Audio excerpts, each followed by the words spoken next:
Hi, and welcome to another video by Jim the Car Guy. Today we have a 2018. It's a Toyota, the CHR. As you know, it's like the crossover type vehicle.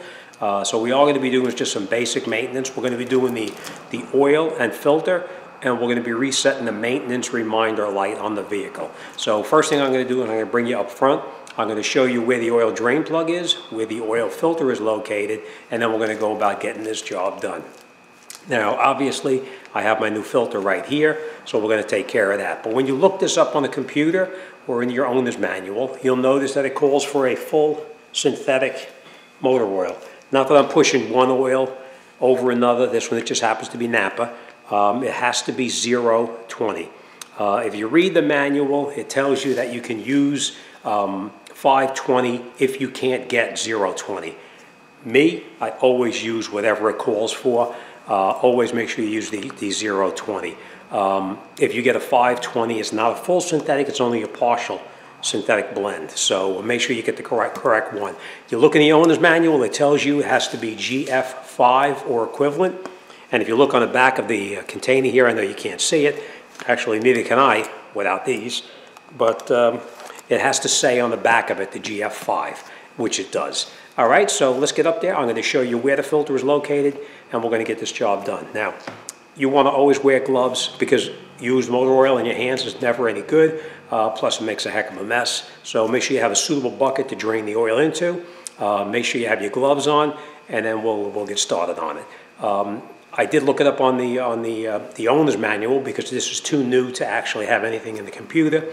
It calls for almost, I think it's 4.4 or 4.5 quarts of oil, which is what we're going to put back into the vehicle itself. So enough BS, let's get up there and let's get started. Okay, now looking underneath the vehicle, this is where your oil filter and drain plug are located. As you can see, there's a couple of 10mm bolts in here. We're going to take out these 10mm bolts, and we're going to take this cover down. We should have the filter and the drain plug underneath there, but we'll see how it goes. All right, make sure you have a suitable bucket to drain your oil into. Like I said, the first thing we're going to do is we're going to take out the cover underneath the bottom, right there.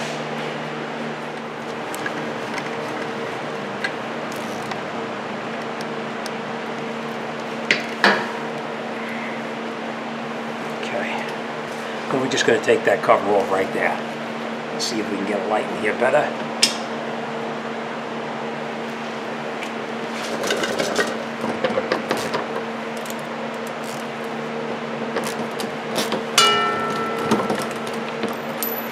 Now obviously you don't want to lose them because you're going to need to put them back in.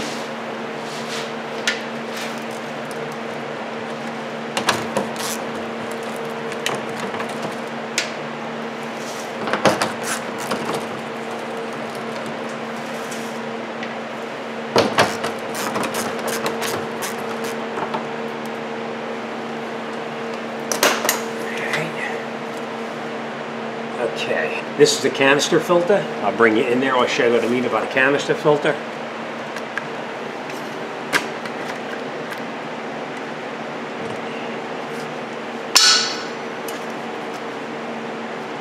This is the canister filter that's actually inside here. This piece here is what holds the filter in. So we're going to need a different tool to go on this to actually take this off. And that is our drain plug right there. It's a 14mm plug. So let's pull this out and we'll let it drain, and then we're going to find out what's going on with that filter. Okay, so now we're just going to remove that drain plug right there. We're going to take that out. You want to try to be careful because you're going to make a mess of your hands if you get that oil on there, so we're going to be really kind of careful. Watch you don't drop your drain plug or your gasket.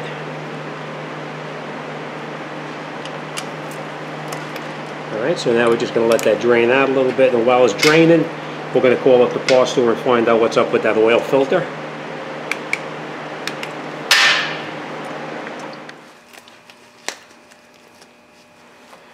Okay. Alright, and once it finishes draining out, we're just going to put our drain plug back in there and tighten it up, just like this. And then we're going to snug the drain plug back in. And you don't want to over tighten it and strip that plug out, so you want to be real careful. All right, we'll wipe off any residual oil that's on here. And the next thing we're going to do, this is the tool that's actually needed to take that plastic cap off. So we're just going to put this up on here. I'll bring you in so you can see. See how it goes on there? Just like that. It goes on like this. And now we're going to take this socket, we're going to put it on here, and we're going to remove that. Now it's a little bit messy, so I'm going to try to be careful with it.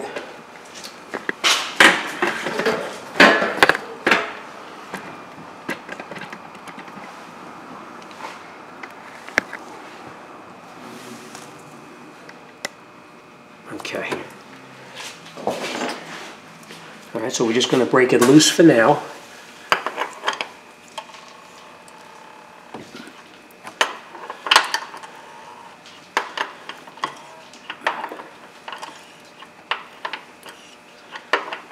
Okay, now we're going to put our bucket underneath and we'll let it drain out a little bit.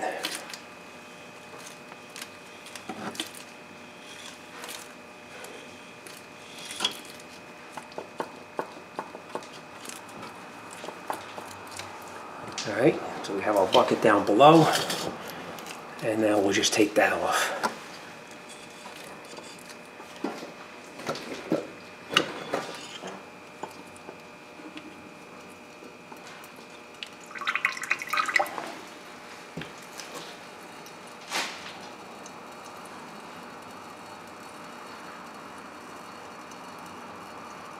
We're just letting it drain out a little bit now so that we don't have too much of a mess when we actually pull the whole thing out.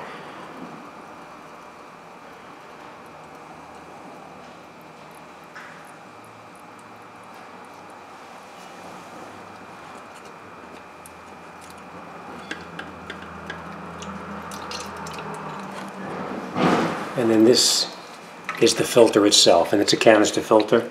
This just pulls right out just like this. And then we're going to change that O-ring right there. But let's get the new filter, and we'll continue.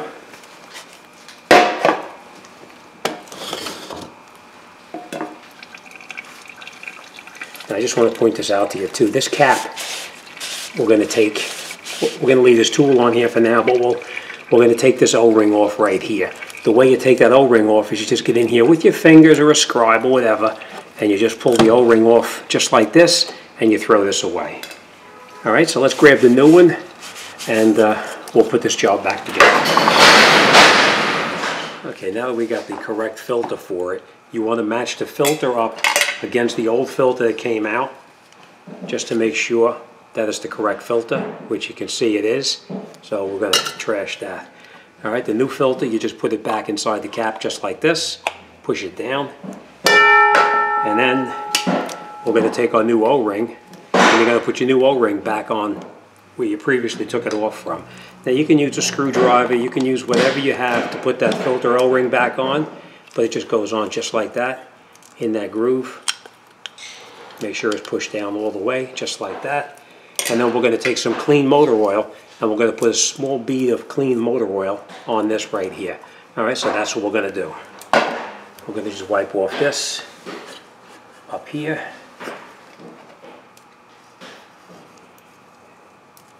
And now we'll take our filter, and you're going to screw it in by hand as far as you can. Now remember, it doesn't have to be tight.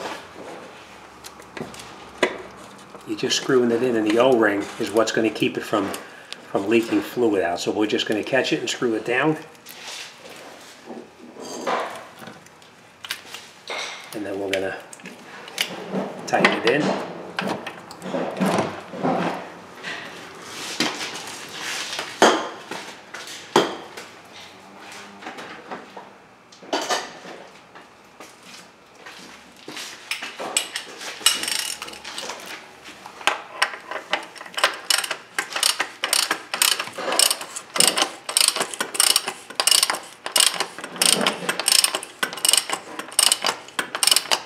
All right, just till it touches, and then you just go just a little bit more, and that's it. And then we'll take our cap back off, and we're just going to wipe off any kind of motor oil that's up in here, like that.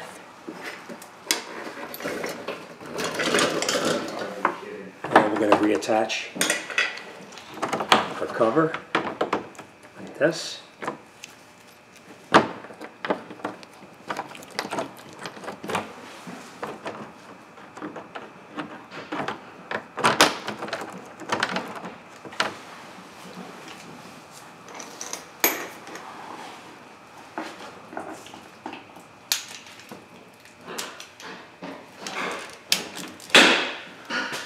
Just going to screw it back up now.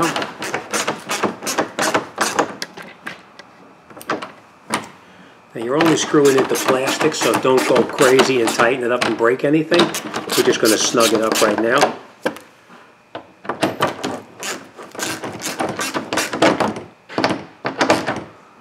Alright, let's lower the car down and we'll put the motor oil back in it.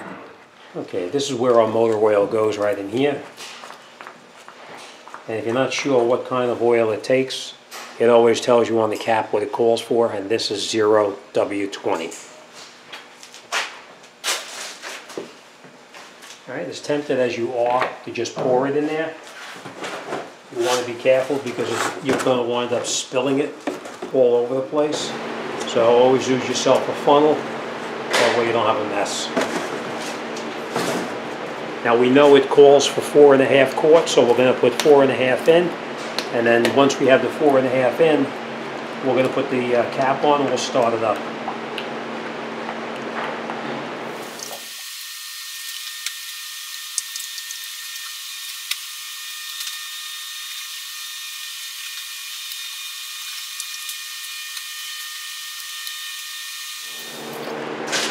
Okay, that's our half. And then we'll take our funnel back out.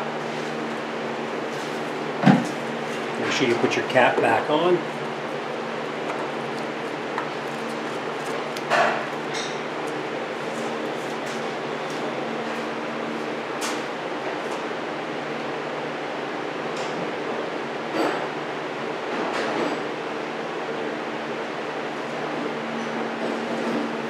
Now we're going to start it up and let it run for just a minute.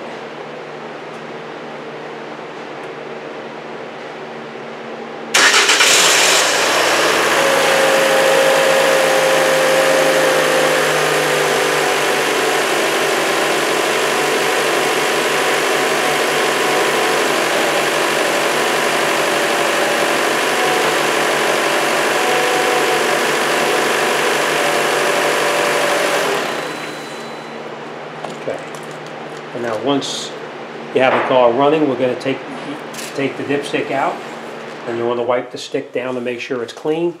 And then a normal range for your motor oil is between those two little dots right there and right there. So we want it closer to the upper dot.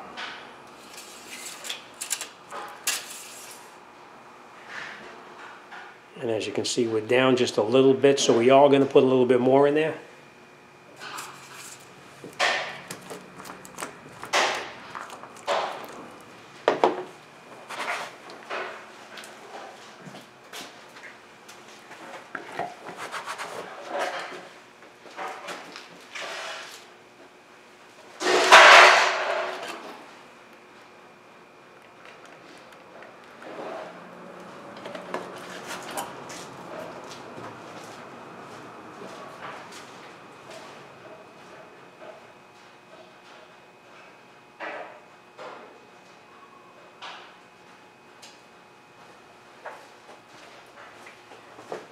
Okay, so I'm going to wipe our stick off again, and then we're going to check it one more time.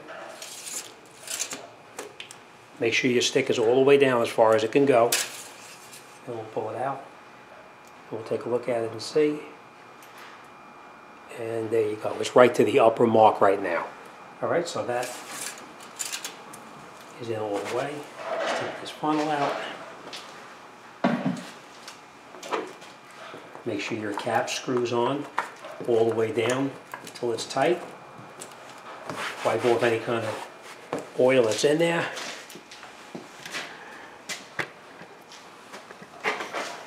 All right, so that's pretty much it. The oil change is now done. We're going to go inside the vehicle and we're going to reset the maintenance reminder light right now. Okay, now we're going to reset the maintenance reminder light. Let me just show you what it's doing so you know.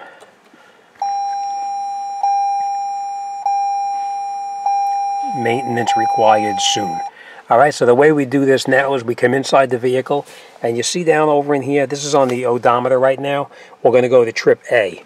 And the way you go to trip A, let's get the glasses on so we can see.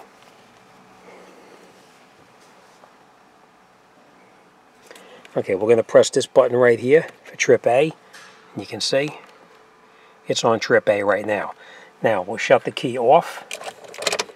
Now what we're going to do is we're going to turn the key on, and we're going to hold this button here at the same time and turn the key back on.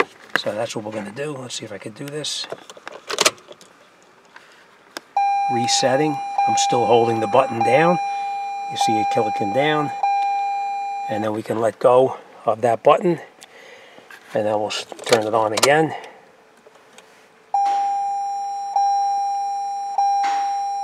And that's it. We're reset. All right, the main thing is that you have to shut it off with this button right here. You have to make sure that it's on trip A. If you're on trip B or you're on the regular odometer, it's not going to reset. So you want to turn it to trip A, and then you come back in and you shut your key off. Right? Shut your key off. Then you hold this button down right here. And while you're holding that button down, turn the key back on. And it says resetting maintenance data, and you can see the lines on the bottom counting down. And that's it. It resets to 100%. Okay, so you can see now that resetting that maintenance reminder is fairly simple. Just make sure you have it on trip A so you don't have a problem. All right, that's it. So you're all set. Main thing is now is you want to make sure you look underneath the vehicle, make sure you have no leaks whatsoever, and make sure you're up to that full mark. And that's it. You're good to go. All right, as always, thanks for watching. See you on the next one.